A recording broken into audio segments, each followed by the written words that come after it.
I was born by the river in a little tent. Oh, just like the river I've been running ever since. It's been a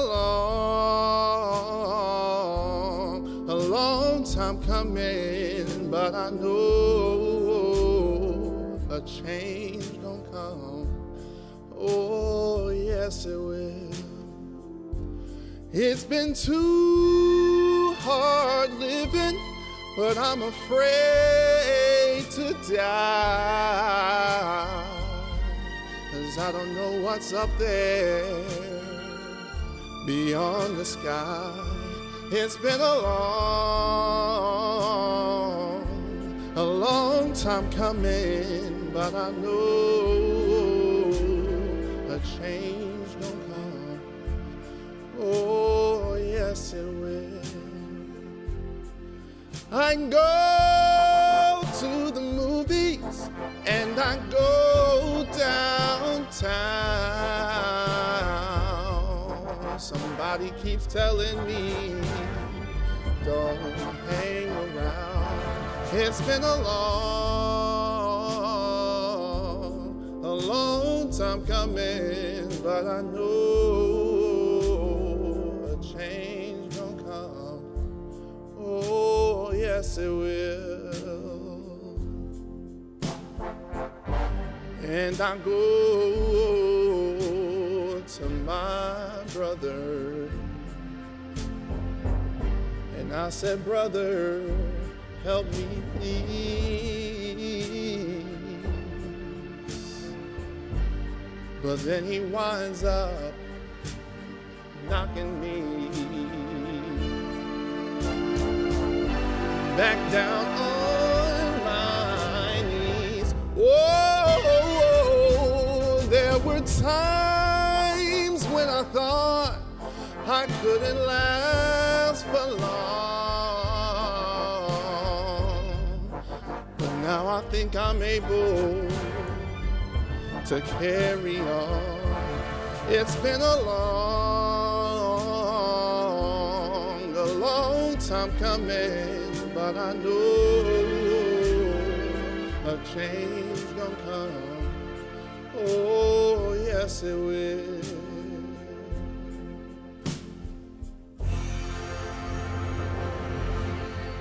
Good afternoon, and welcome to Northeastern's annual event honoring Martin Luther King and his legacy. This amazing performance of Sam Cooke's A Change Is Gonna Come was by Kwesi Abaka, a Northeastern graduate of the class of 2016. In addition to studying electrical engineering at Northeastern, Kwesi was also a star on our men's basketball team. He currently works as an engineer at Raytheon, where he has also held roles focusing on diversity, equity, and inclusion in talent recruitment. My name is Gabriela Taveras, and I am a student in the DeMoore McKim School of Business. I am also an MLK Fellow and member of the Graduate Students of Color Collective. This is a special day, and we are proud to bring you a very special event. The theme is a tribute to the dream, voting rights and the threats to justice everywhere. And we'll hear more on this topic from our keynote speaker, Assistant Attorney General for Civil Rights, Kristen Clark. But now, I would like to introduce Regine Jean Charles, Director of Africana Studies, Dean's Professor of Culture and Social Justice, and author of Martin Luther King and the Trumpet of Conscience Today, and Margaret Burnham, University Distinguished Professor of Law and Director of the Civil Rights and Restorative Justice Project. Professor Burnham will join Professor Jean Charles in conversation about her new book. Thank you so much for that warm introduction to Professor Jean Charles and to this conversation. It's my delight and pleasure to talk to my colleague, Professor Jean Charles, about Martin Luther King, but as importantly about her book that seeks to raise some critical questions about the way we celebrate this holiday and about Dr. King's meaning for the movements of today, 2021. It's really, as I say, just a delight and pleasure to be here with Dr. Jean Charles in this book, which is Martin Luther King and the Trumpet of Conscience today. I urge it for everyone out there. It's a really nice read. It's a beautifully written book, and it's not a long read. So I urge the book on all who anyone who hasn't yet gotten it, please do so. Regine, if I may, you begin your work on Dr. King focusing on these lectures that he gave towards the end of his life, after he had two very tumultuous years in which his views really begin to shift. He begins to look at racism in the North, in Chicago, the Poor People's Campaign, the war. He begins to be much more outspoken about US militarism, and in particular about the imperialist intentions of the United States in Vietnam. And you do deal with all of that, as well as his failures to address forms of oppression that seem so prescient and pertinent to us today. But I want to start here, Regine. You start by saying that we approach MLK Day in a manner that is both wary and wary, I would say, is the word that you use to describe the way we think about MLK and the way it is commemorated in the United States, wary and weary. Say a bit more about that. This is, many of us welcome this holiday, look forward to it as an opportunity for reflection and learning, but it also comes with a cost. Can you say more about that, Regine? Absolutely. First, thank you so much, Margaret. This is such a treat for me. It's a joy to be able to be in conversation with you. I think you already know how much I admire you and respect you and all that you've done just in your life and in your career on behalf of the movement, the Black Freedom Movement, and just advancing justice in our world. So thank you for just being a wonderful colleague and for welcoming me to Northeastern as well. And for reading my book. Also, I appreciate that, though it makes me a little nervous. So yes, you know, I in the beginning, I refer to this as taking King out of the box, right? And so I think what happens is every year in January, we get invitations to speak, right? And we kind of gear up for these celebrations, and often the celebrations have the same exact theme. Often they reference the dream, often they reference a colorblind vision, but they do so in a way that for me always felt very surface without delving deeper into the more complicated parts of King's vision. And I think, you know, I think about this really as a literary scholar and a cultural critic. One of the things that really bothers me is when something is a symbol and it's emptied of its meaning, right? And so for me, I just noticed that some of the celebrations that I was seeing, even in my own community, even on the campuses that I've been on, have just started to feel almost trite. And, you know, part of what I want us to think about is, you know, what does it mean to not only think about this day in January, but what does it mean to think about it all year long, right? What does it mean to think about it and have it inform our vision of justice and not just have it be a kind of one-off? So that makes a lot of sense, that that essentially the messages and the life of Dr. King, the complexities of Dr. King, the issues that drove him are those that should concern us 365, not just one day of the year. Certainly that makes sense, but you're saying something beyond that. You're also saying that we need to take Dr. King out of the box, that MLK Day becomes, in effect, a sort of shorthand that short shrifts the complexity of his life, his philosophy, his thinking, his ideology, his actions in ways that do not serve us well. Don't serve us well from the perspective of history in terms of the kinds of memory that we want to hold on to with respect to what Dr. King did and gave to the country and to the world, but also don't serve us well in terms of understanding his relationship to today's movements. Absolutely. Can you say a little bit more about that? Absolutely. Yes. I think, Margaret, I also, for me, it became especially needling when I became a parent and I was at my children's schools and I would see how and the messages they were getting about Martin Luther King. And I would always have to be like, no, no, no, no, that's not the, no, no, no, there's more, And so I do think that there's a way in which this education that we're giving to our children, that we're giving to the next generation, is incomplete in many ways. We know when it comes to the history of racism in the United States, when it comes to so much of the past in this country, the history that they're getting is truly incomplete, right?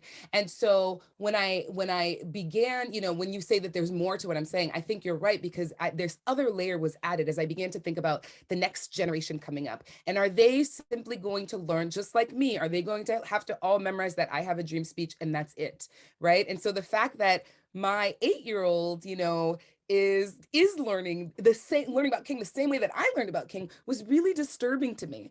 And it was disturbing to me as someone who appreciates history and understands the importance of history, as a scholar of Black studies also, but also as someone who is committed to social justice and who is so aware and attuned to what these movements are today and what they're doing, right? That is in some ways quite different, but I think is also an expansion and a corrective of what King was doing as well, right? So I think that my children they don't see this through line from the Black freedom. They don't think about the Black freedom movement, right? They think civil rights, okay, and then now we have Black Lives Matter, and I'm like, no, no, no, no. There's a through line, and I think that's what's missing also in our schools and educating our children. Yeah, so that makes a lot of sense that we talk about Dr. King in the context of a through line from the movements of the 1960s and 1950s, in which he was so much of a part, and today's movements, BLM and other movements of today.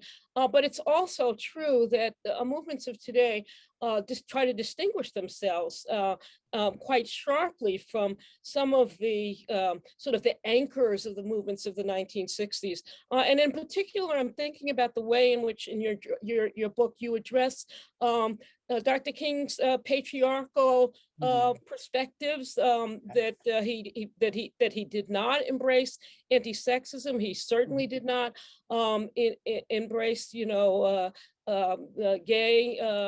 LGBT communities as very much part of the beloved community, and so the movements of today have essentially made a quite sharp break with that piece of the tradition of Dr. King. And I guess my question here is, this is one man. We're laying a lot on him.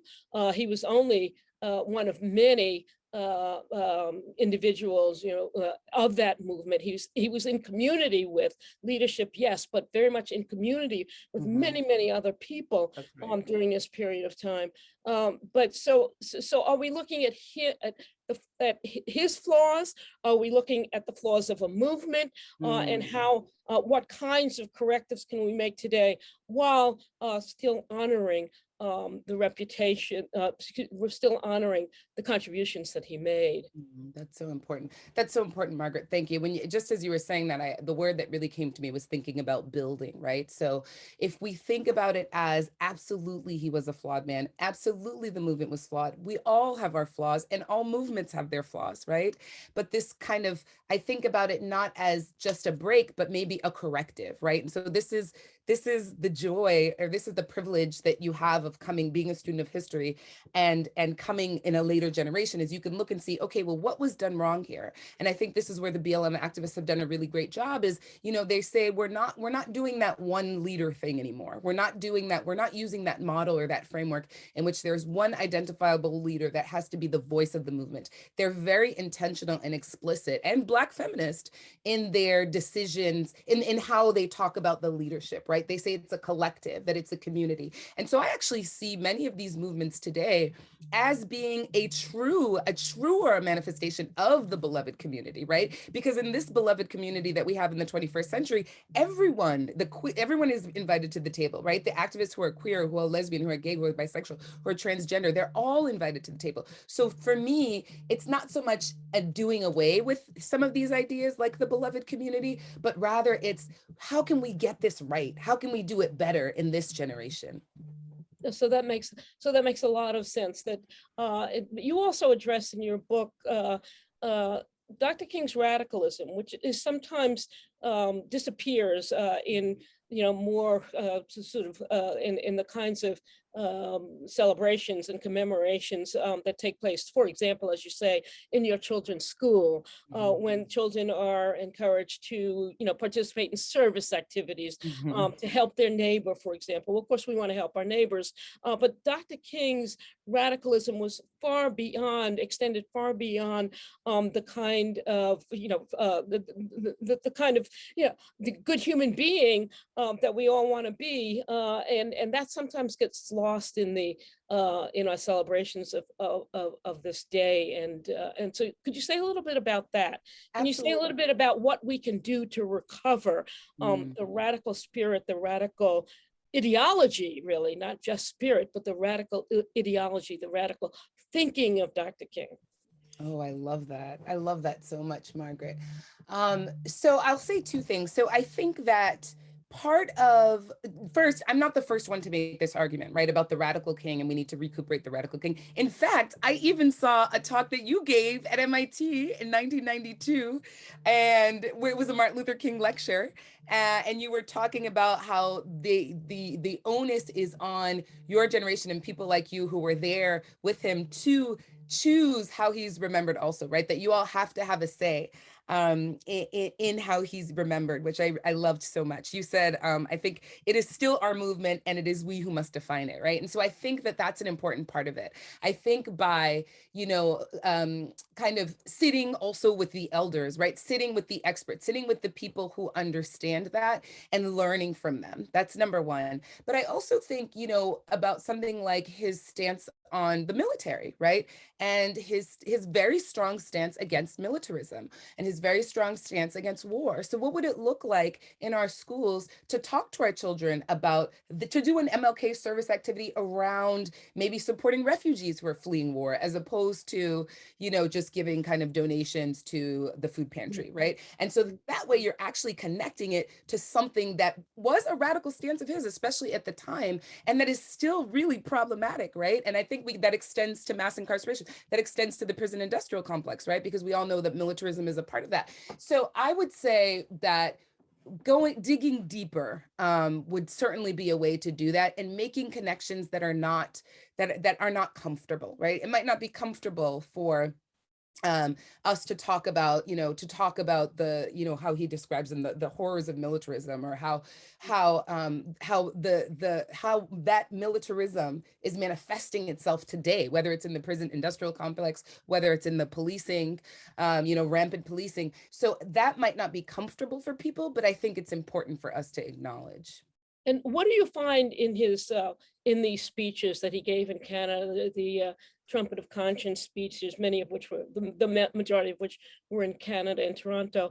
What do you find in there that leads you to suggest that King might have been a critic of the mass incarceration, and might have been perhaps a proponent of some forms of abolition as far as our criminal legal system is concerned? What do you find in there that leads you to that view? Yes, so I think certainly in nonviolence and social change, and also in, oh goodness, I can't remember the name of this one. But so basically his views on the military really is what it is for me at the core of it. Because that I think that if we think about mass incarceration today and the spending for the military today, right, we know that there are a lot of kind of connections between the two, right, in terms of the militarization of prisons. And so for me, that's a big connection right there.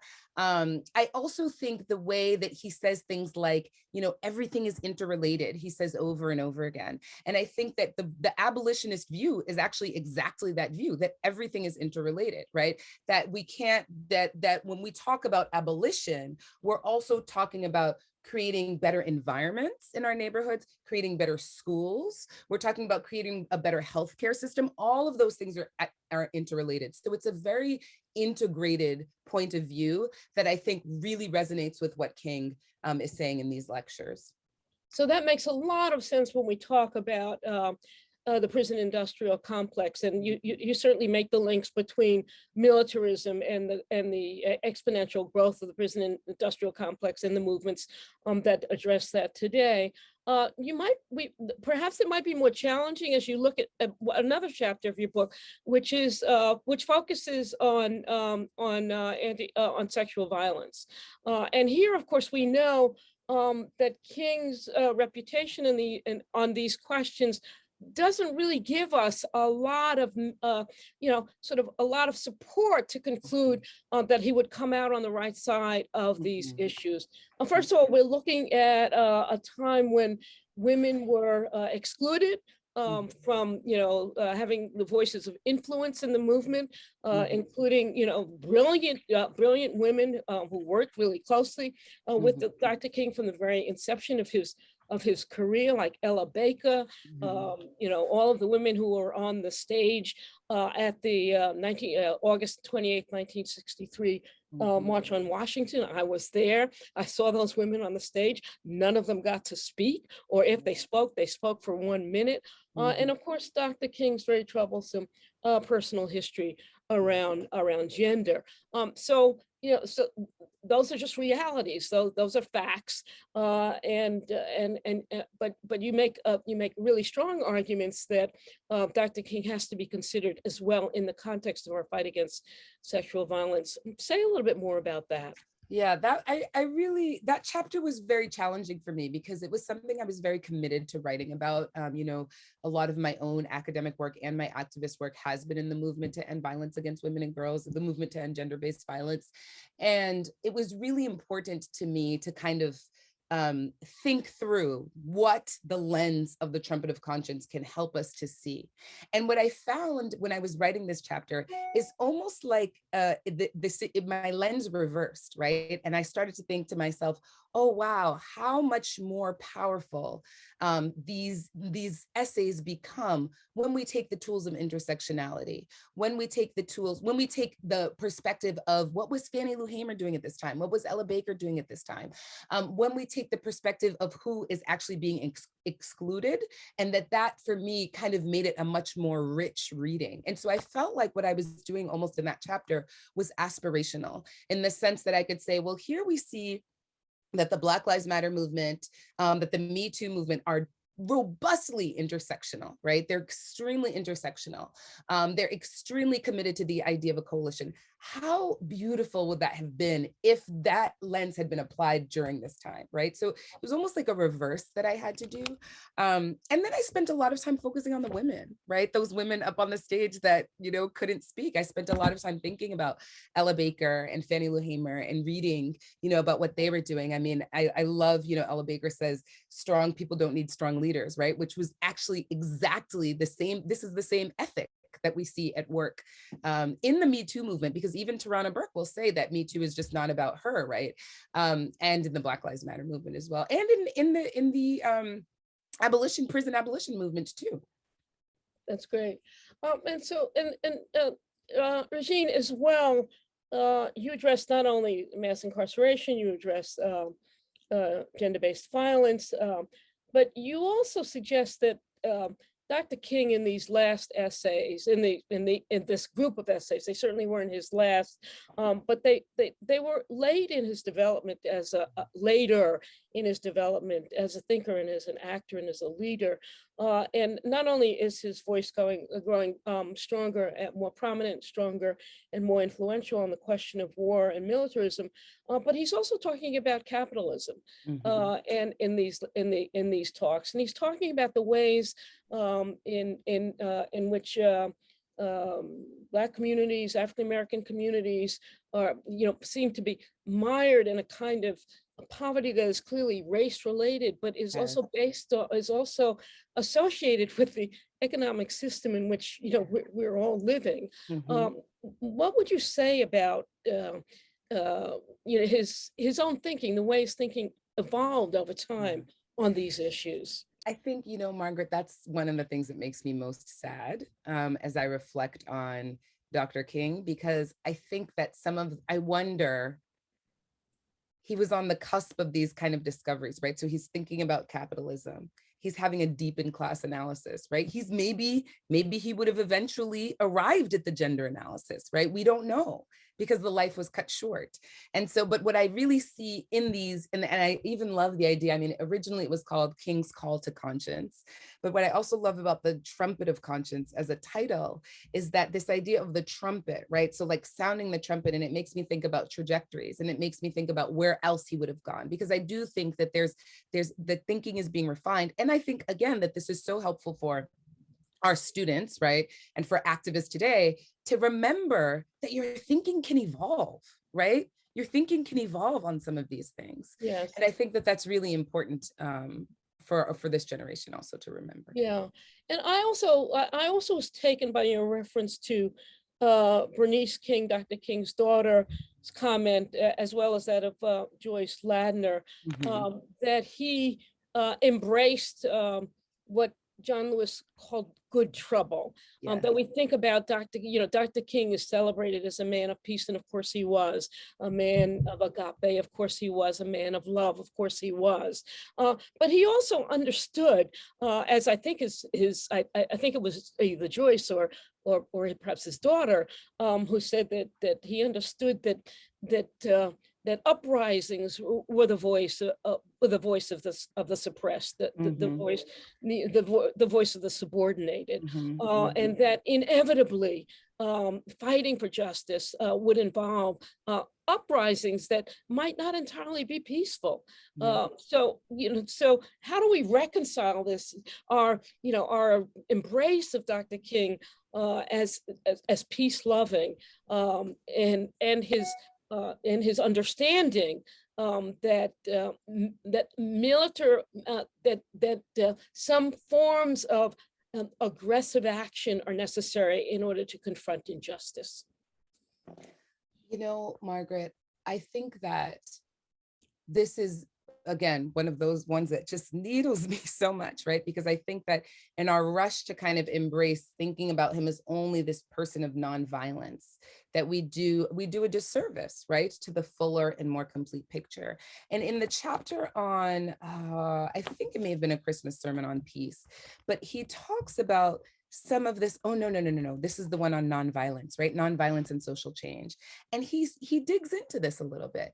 And you can see his frustration with this, not even frustration, but his anger, right?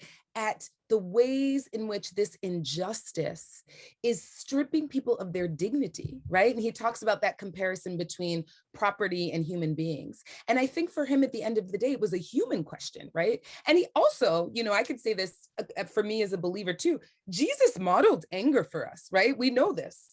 And so I don't think that he would have never embraced these emotions. And I think so I appreciated Bernice King's intervention on that, because it is true. And it reminded me also very much of Baldwin, which is another thing that I enjoyed about just that, talking about the riot and the unheard, right? I feel I don't even remember your question anymore. But you've addressed it, which is to say that the full complexity, the full complexity, which suggests what a large figure we're dealing with. That his thinking, that it was not this or that, but it was this and that. That it was yes. That it was exactly in that nonviolence was important, not just for the ways in which we relate to one another as common occupants of the planet, but also that sometimes nonviolence had to be put aside in order for claims to be heard, and so that we're talking with a way of living, but also a strategy, a way of living, and a way of acting, but oftentimes a way of acting that had to yield if voices were truly to be heard. And of course, Bernice also said, we see him as a man of love, and we assume that everyone loved him, but actually, as Bernice says, he was assassinated. he was not, universally loved That's right. during his time in leadership. He was Mhm, assassinated. He was followed by the FBI, hounded by our mhm, own mhm, FBI. mhm, mhm. His phones tapped, his hotel rooms and his cars tapped, and his life under Right. threat, as he That's right. himself That's right. indicated. He felt the threat That's right. when he spoke That that reminds me, Margaret, too, of the Memphis. oh, Yes, sorry. I'm sorry. Go ahead. That reminds me too of, the poem that I discussed in the first chapter, right? When Carl Wendelheim says, now that he is safely dead, let us praise him, right? Build monuments to his glory now that he's safely dead. And he wrote that a few years after King was assassinated. Yeah. Yeah. No, you pull together a really quite remarkable and deeply informative collection of voices about King, not only those who knew him and worked with him, and the voices of his children and people like Joyce Joyce Ladner, but as well the voices of artists who have thought about him, Nikki Giovanni, and yes, so it's a wonderful set of reflections on Dr. King, and suggests that, for many years to come, we will be thinking about him and what he left us, enjoying and unpacking the complexity of Yeah. his life. I guess my last question for you, Regine, would be that now that those of us who were in his generation, and I do count myself among them, those who say, I marched with Martin, now that our time is moving on, what are you looking forward 25 years down the line? Um, how will we be commemorating this day? Mm. And what does it mean for us to have one Martin Luther King Day as opposed to a King Day, a John Lewis Day, a Yes. Paul Robeson Yes. Day, a W.E.B. Du Bois Day, and Yes. Ella Baker Day, a Rosa Yes. Parks Day? That's it. I think you answered your own question. But that would be wonderful. I think if 25 years from now down the road, we'd evolve to be truly appreciative of all of those people that may, and even the ones whose names we don't know, right? How do I think about that a lot? How do we honor those whose names would never have become known or never have become known, right? That's really what I think is the vision, is what I would hope for in the generations to come. And that people would have that both and thinking, right? That just like you said, it's not this or that, it's this and that, right? And so yes, we can honor King, and we can honor the nameless people that contributed to this movement. And we can understand that there was a groundswell of grassroots organizers, many of whom we will never know, right, who contributed to this movement. And then, Margaret, I was thinking about this question, and I think, John Lewis, I think one of the greatest gifts that he gave us was, you remember he had that letter that he wrote that he asked to only be published after he died, right? And if you don't mind, I'm just going to read quickly from it. But he says, while my time has now come to an end, I want you to know, and he's talking to young activists, right? He's talking actually to BLM activists. I want you to know that in the last days and hours of my life, you inspired me. You filled me with hope about the next chapter of the great American story when you used your power to make a difference in society. Millions of people motivated simply by human compassion laid down the burdens of division. Around the country and the world, you set aside race, class, age, language, and nationality to demand respect for human dignity, end quote.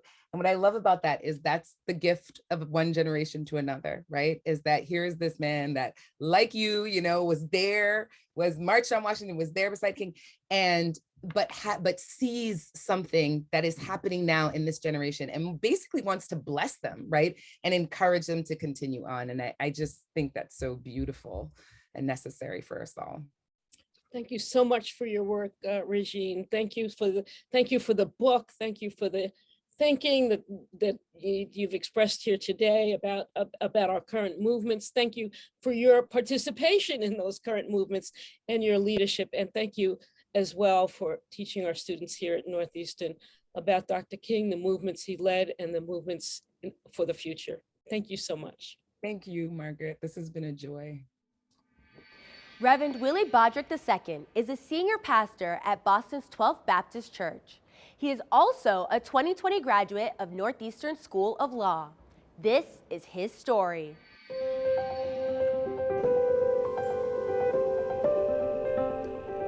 My name is Reverend Willie Bodger II. I was born and raised in Atlanta, Georgia. I came to Boston because I went to Harvard Divinity School, and that's what brought me to Massachusetts in general. Northeastern Law School was an amazing experience. The beautiful thing about having a legal education is that the law touches everything. And so because the law touches everything, it was able to help inform me to bring forth justice. I'm thankful for that great education I received from Northeastern University School of Law and the legacy that it continues to set for future students and for the world. The way we keep Dr. Martin Luther King's legacy alive today is by ensuring that justice is a priority. We're living in one of the most divisive times politically in which I've ever seen. And I think much of it has led way to because we have forgot who is our neighbor. We forgot how to interact with one another. We forgot how to love one another. We forgot to actually prioritize truth in our conversations. There's a manifold of issues that we have to address, but I think the biggest thing that we must do is start with love. As the 14th senior pastor of this church, I am thankful for the great history. The thing that moves me the most is that the history are just the shoulders upon which we stand. We're still active today and doing deliberative work. In this time of pandemic, we've been able to give over $371,000 away. We were able to set up a partnership with Boston Medical Center, and we were able to open up a vaccination clinic here in the church, and we were able to vaccinate over 2,400 people in this neighborhood. What encourages me from Dr. King is that in his moment, he knew it was his time. And in this moment, I know that it's my time. And so that's the reason why in the face of this difficult time, I'm not backing down. I'm not afraid.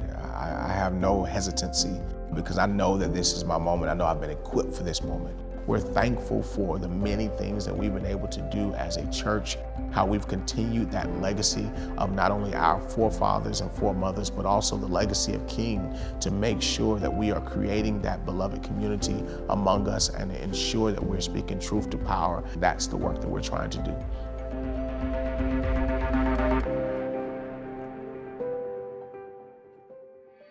And now it is my pleasure to introduce our keynote speaker, Kristen Clark, Assistant Attorney General for Civil Rights at the U.S. Department of Justice. In this role, she leads the Justice Department's broad federal civil rights enforcement efforts and works to uphold the civil and constitutional rights of all Americans. AAG Clark is a lifelong civil rights lawyer who has spent her entire career in public service. Please welcome Assistant Attorney General Kristen Clark. Thank you for that kind introduction. It is a profound honor to join the Northeastern community for this year's solemn, vital day, a moment to lift up the legacy of Dr. Martin Luther King Jr. I want to thank Northeastern for the invitation to speak with you this year and acknowledge the unique role that the university has played in promoting principles of social justice and public service. It is especially meaningful speaking with the Northeastern University community about Dr. King's legacy, given King's unique ties to Boston. Dr. King lived in Boston for 3 years. He worked on his PhD in systematic theology in Boston. He met his future wife, Coretta Scott, in Boston, and returned to Boston in 1965 to speak before a joint session of the Massachusetts State House, where he quoted from his infamous "I Have a Dream" speech. It was also in Boston where he became familiar with Gandhi's principles of nonviolent protest. Dr. King's unique and special ties to Boston are undeniable and provide a backdrop for this important event. Throughout my career, I have reflected countless times on the words of Dr. King. His voice echoes in the minds of all of us who pursue justice. But his voice has become even louder and more urgent over recent years. We've seen our nation face unprecedented struggles.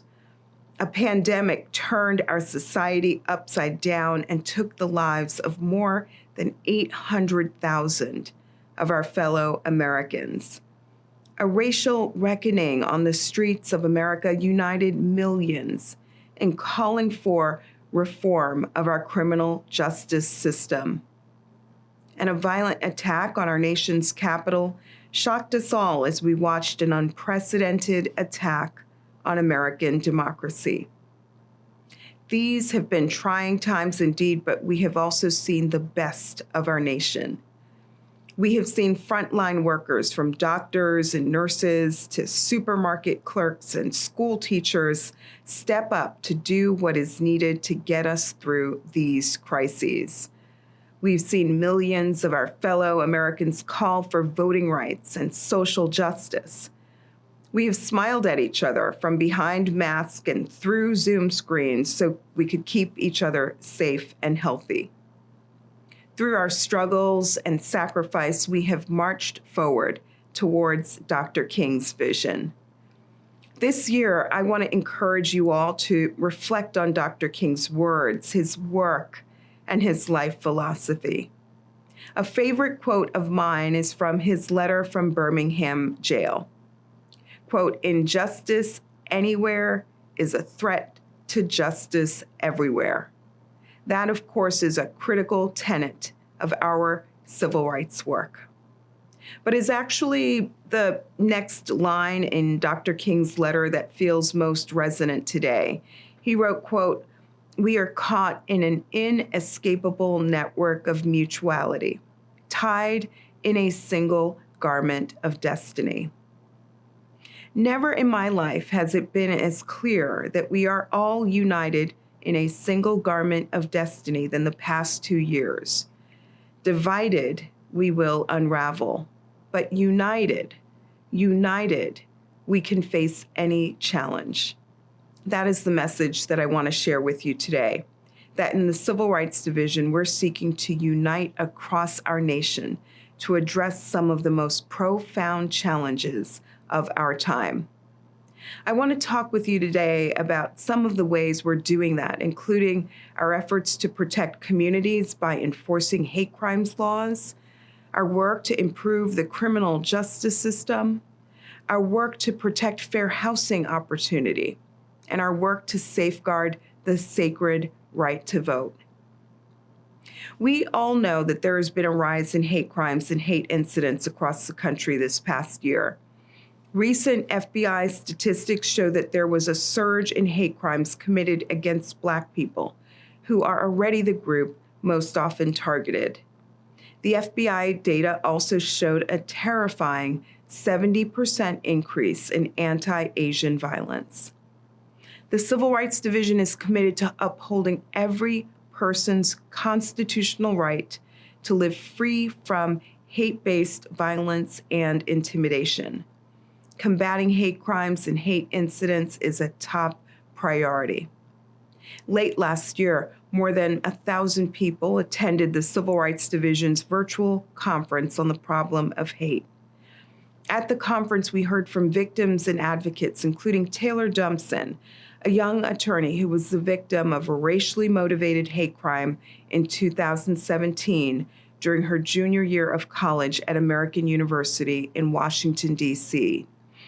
Soon after, Ms. Dumpson became the first Black woman to be elected president of the student government at her college.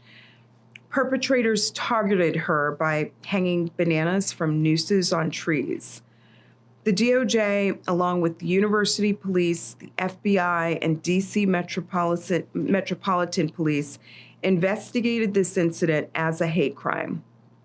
Soon after this hate crime made the news, however, Ms. Dumpson became the victim of a cyber harassment campaign encouraged by the white supremacist website, The Daily Stormer.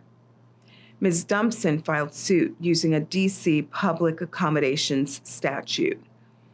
As you can imagine, all of this took a terrible toll on Ms. Dumpson. She couldn't finish out the semester and had to complete her coursework over the summer.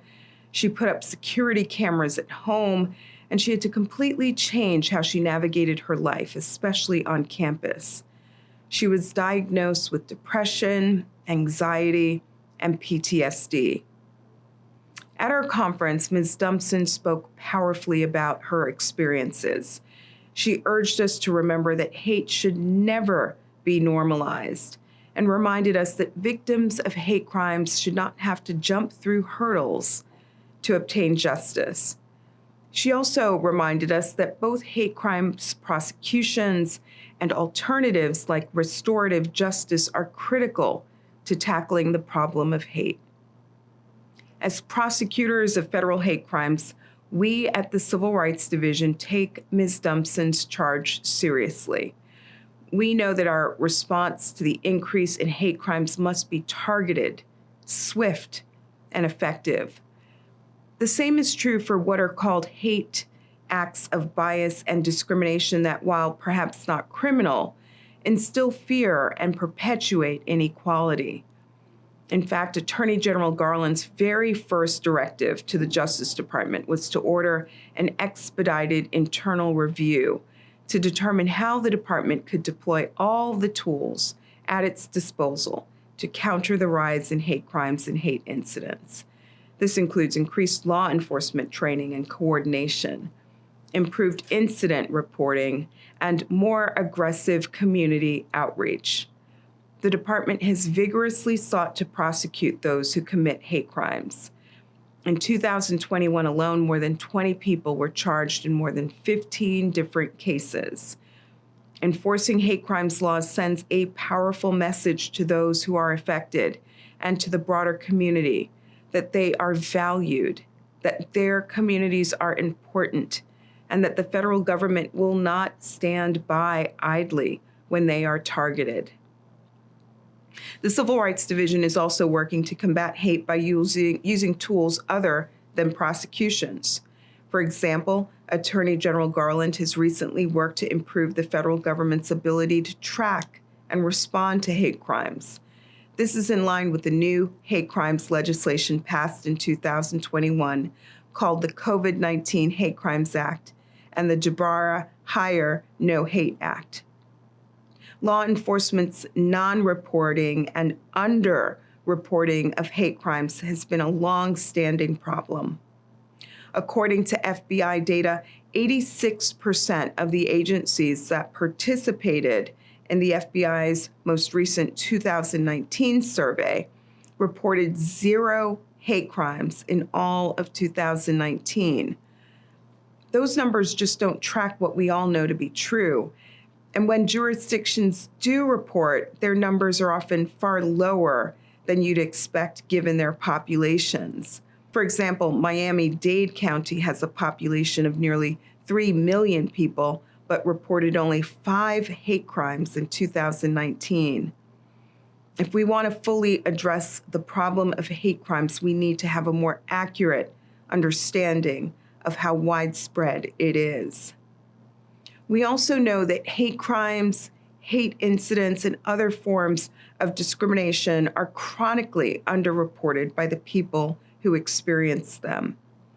We recognize that this underreporting is rooted in a historic lack of trust between affected communities and law enforcement.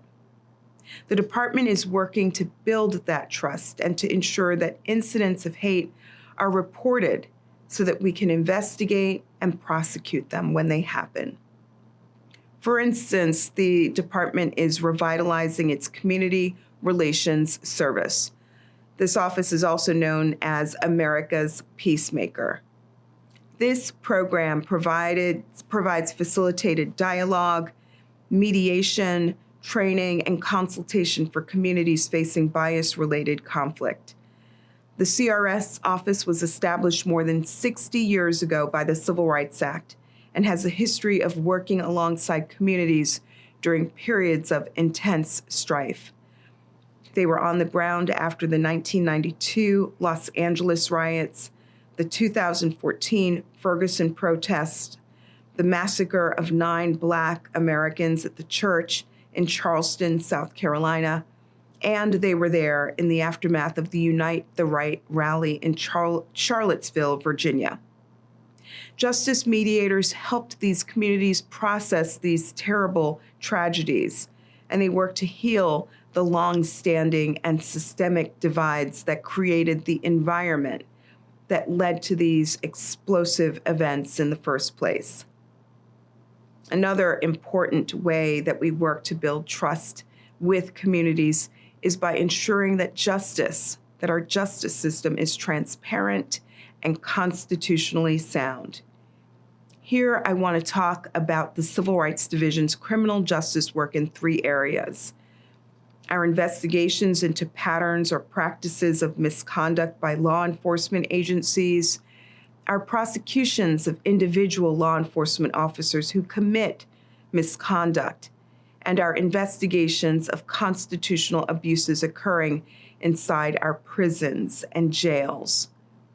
These are the legal tools that enable the Civil Rights Division to help effect criminal justice reform nationwide. The nationwide protests following the death of George Floyd in the summer of 2020 shined a bright light on racial justice issues that have long been problems. And rightly, this brought a renewed focus on the department's pattern or practice investigations, meaning investigations into allegations of systemic misconduct by law enforcement. These investigations reflect a unique and critically important authority vested in the Department of Justice. Through pattern or practice investigations, the department is able to review allegations that law enforcement officers have violated constitutional or federal rights. When we investigate these cases, we tend to focus on the rights to be free from excessive force, unreasonable stops and searches, arrest without warrants or sufficient cause, or in retaliation for exercising free speech rights. We also focus on discrimination based on factors such as race, ethnicity, national origin, religion, disability, and sex, including sexual orientation and gender identity. Pattern or practice investigations are one of the department's primary tools for ensuring that there is legitimacy during encounters between law enforcement and the community members they serve. Rather than addressing isolated or sporadic instances of police misconduct, these investigations typically focus on systemic and widespread police practices and seeks to create institutional change within police departments. This work is resource intensive, but it is critically important, and we know that there is more to be done. In 2021 alone, the department opened pattern or practice investigations of the police departments in Louisville, Kentucky, Minneapolis, Minnesota, Mount Vernon, New York, and Phoenix, Arizona. That work is ongoing.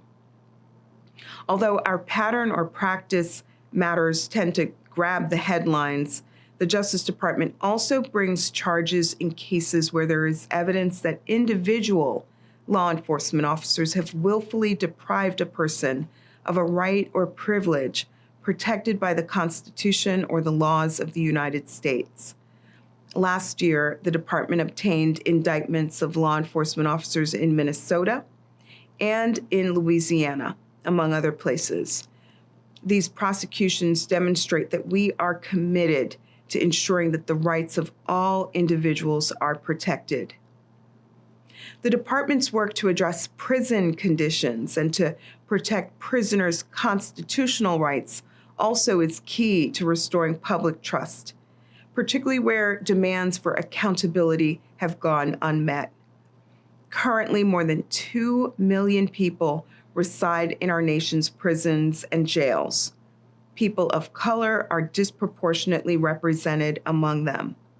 For example, in Georgia, the percentage of incarcerated people who are Black is nearly twice the percentage of Black residents in the state. This summer, the Justice Department opened a statewide investigation of Georgia state prisons that is examining allegations of harm to prisoners resulting from prisoner-on-prisoner violence, sexual abuse of gay, lesbian, and transgender prisoners by prisoners and staff, and severe understaffing.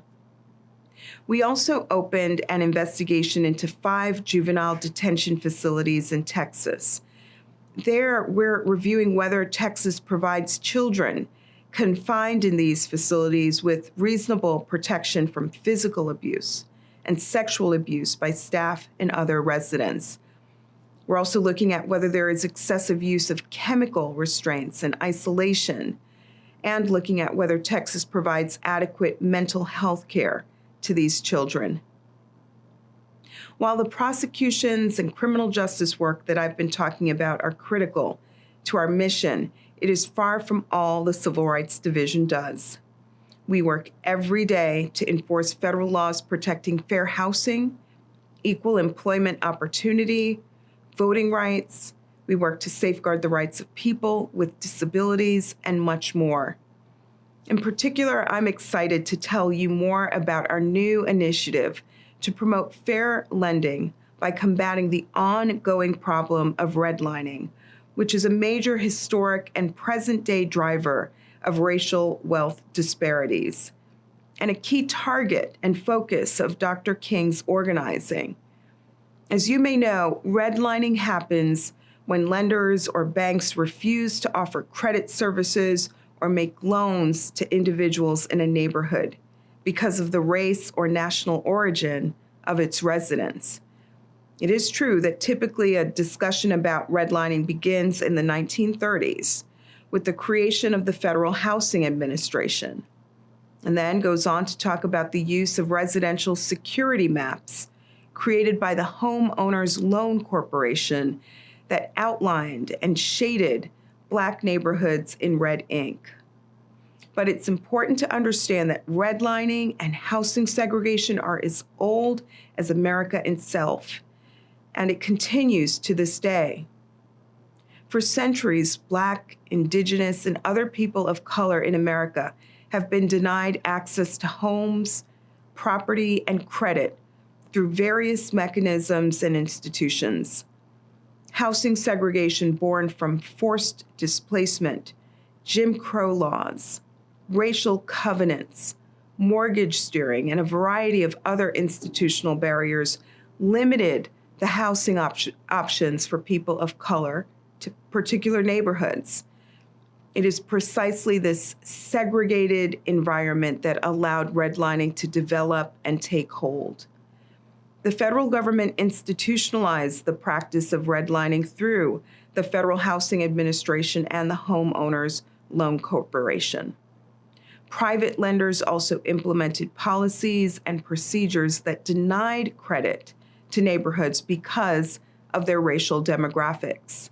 Together, the government and the private sector formalized a system that denied access to credit and limited home ownership opportunities for communities of color. This made it extremely difficult for people of color to accumulate wealth through the purchase, refinance, or repair of their homes, resulting in large homeownership disparities along lines of race and national origin. In response, local and national advocacy groups pushed for legislation to eliminate these disparities and other forms of housing discrimination. Their hard-fought efforts came to fruition in 1968 when Congress passed the Fair Housing Act, just days after the assassination of Dr. King. This new law created clear legal pathways for challenging discriminatory housing practices, including redlining. Even after the passage of the Fair Housing Act, though, advocates continued to push for legislation to ensure equal access to credit for all, no matter who someone is or where they may live. This advocacy resulted in the passage of two more critical fair lending laws in the 1970s, the Equal Credit Opportunity Act and the Community Reinvestment Act. Together, these three laws were intended to help our country course correct and move us towards a more equitable path by providing equal opportunity for homeownership, a cornerstone of the American dream. 50 years later, there is no question that our country has made strides towards addressing housing segregation. However, a problem that was centuries in the making can't and won't disappear overnight, or even in 50 years. The current wealth disparities between white and Black families are staggering. Today, the median wealth of a Black family is about $24,000. The median wealth of a white family is about $188,000. That means that the wealth of white families in America is about 7.5 times greater than that of Black Americans. In addition, a white family is 30% more likely to own a home than a Black family. This means that the home ownership gap between Black and white families is larger today than it was in 1960 before the passage of the Fair Housing Act. These grim statistics cannot and will not deter the Civil Rights Division from action. That's why we recently launched a new initiative to investigate banks and lenders across the country. We're analyzing whether or not they are engaging in unlawful redlining. The Combating Redlining Initiative represents the department's most aggressive and coordinated effort yet to address this problem. Through the initiative, the Civil Rights Division, in partnership with U.S. attorneys' offices across the country, is working to address fair lending concerns on a broad geographic scale, broader than the Justice Department has ever done before. And we've already started. Just a few months ago, we reached the first settlement of the initiative with Trustmark National Bank, which we alleged had redlined predominantly Black and Hispanic neighborhoods in Memphis, Tennessee between 2014 and 2018. And we also recently resolved allegations against Cadence Bank, which we alleged had redlined predominantly Black and Hispanic neighborhoods in the Houston, Texas area between 2013 and 2017. The Combating Redlining Initiative currently has several more investigations underway, and we expect that the initiative will yield even more resolutions to tackle the national problem of redlining. Last, but certainly not least, I want to talk about the division's work to protect the right to vote.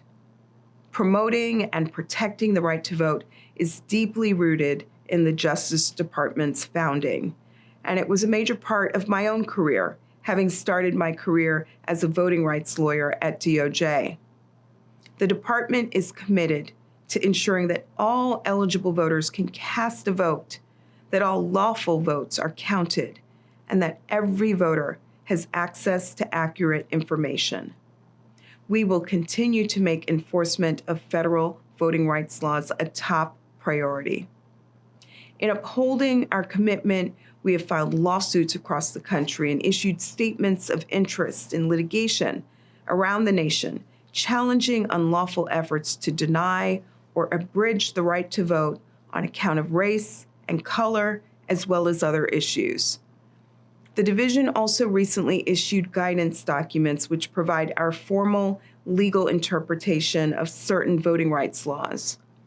One provides guidance on federal laws that affect methods of voting, including early voting and voting by mail. Another lays out the protections against racial vote dilution under Section 2 of the Voting Rights Act, a provision that applies nationwide. We're also looking closely at the redistricting cycle that is now underway across the country. The Department of Justice will use all the tools that it has available to ensure that each eligible citizen can register, cast a ballot, and have that ballot counted free from racial discrimination. Laws adopted with a racially motivated purpose simply have no place in our democracy today. Despite these tools, the Supreme Court's 2013 decision in Shelby County, Alabama versus Holder eliminated preclearance, the single most powerful and effective tool that we had to protect the right to vote. It is imperative that Congress act now and pass the John Lewis Voting Rights Restoration Act to address this issue. As the first Black woman ever to head the Civil Rights Division, I know full well that I stand on the shoulders of giants who preceded me. I also know that the heroes of this era rarely give fancy speeches like this one. As Dr. King wrote in his letter from Birmingham jail, the true heroes are those who step into the breach in our darkest moments. Quote, "They will be the James Merediths, courageously and with a majestic sense of purpose, facing jeering and hostile mobs, and the agonizing loneliness that characterizes the life of the pioneer. They will be old, oppressed, battered Negro women, symbolized in a 72-year-old woman of Montgomery, Alabama, who rose up with a sense of dignity and with her people decided not to ride the segregated buses and responded to one who inquired about her tiredness with ungrammatical profundity. 'My feet is tired, but my soul is rested.' They will be young high school and college students, young ministers of the gospel, and a host of their elders courageously and nonviolently sitting in at lunch counters and willingly going to jail for conscience sake." End quote. Just as during the Civil Rights Movement, the true heroes of our time will be our neighbors, young, old, Black, white, Latino, Asian, Native American, Alaskan Native, who understand that we are all united and our futures are entwined together. That in Dr. King's words, we are tied in a single garment of destiny. I am honored to be a part of this fight for justice alongside all of you at Northeastern. Thank you for the opportunity to reflect with you today on how far we have come as a nation and how far we have yet to go. I look forward to seeing where your generation takes us next. Thank you. Our final speaker this afternoon is President Joseph E. Aoun. President Aoun is the 7th president of Northeastern and a well-known global higher education thought leader and scholar of linguistics. In June of 2020, President Aoun issued a bold path forward to achieve greater diversity, inclusion, and equality on all of our campuses. Please welcome President Aoun. Thank you all for joining us today. And a special thanks to everyone who made it happen, especially our wonderful speakers and performers. You made it a truly memorable and inspiring event. Dialogues such as these help us build a more diverse and inclusive Northeastern. But we face an even greater task. Martin Luther King's dream knows no national boundaries. Neither do racism and intolerance. All humankind is bound together in what Dr. King called our inescapable network of mutuality. Archbishop Desmond Tutu, who passed away a few weeks ago, also spoke of that genuine kinship.